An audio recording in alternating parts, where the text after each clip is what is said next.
নিরামিষের দিনে ঘরে কিছু না থাকলে মনটা না একদম খারাপ হয়ে যায়। দেখলাম এক টুকরো পানির রয়েছে, যাতে 4 পিসও ঠিক করে হবে না। চট করে পানিরটাকে গ্রেট করে নিলাম।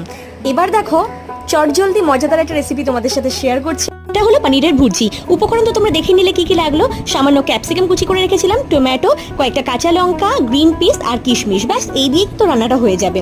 এবার কড়াইতে তেল গরম করে আস্তে আস্তে জিরে ফোড়ন দিলাম আর কাঁচা লঙ্কা কুচিগুলো ফোড়নে দিয়ে দিলাম। ভালো করে ফ্রাই হয়ে আসলে আস্তে আস্তে টমেটো আর ক্যাপসিকামগুলোকে ভালো করে ভেজে নিয়েছিলাম।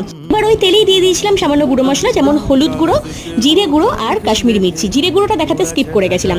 ঠিক তারপরেই দিয়ে দিয়েছিলাম গ্রেট করে রাখা পনির, দিয়ে ভালো করে নাড়িয়ে চাড়িয়ে কষিয়ে আস্তে আস্তে ওপর থেকে নুন আর সামান্য একটু চিনি দিয়ে ভালো করে সতে করতে দিলাম। তারপরেই দিয়ে দিলাম ওপর থেকে কিশমিশ আর গ্রিন পিস। ব্যাস এবার পনিরটা কষে এলে যাতে শক্ত না হয়ে যায়, ওপর থেকে সামান্য একটু উষ্ণ গরম জল দিয়ে ভালো করে ফ্রাই করে নিলাম।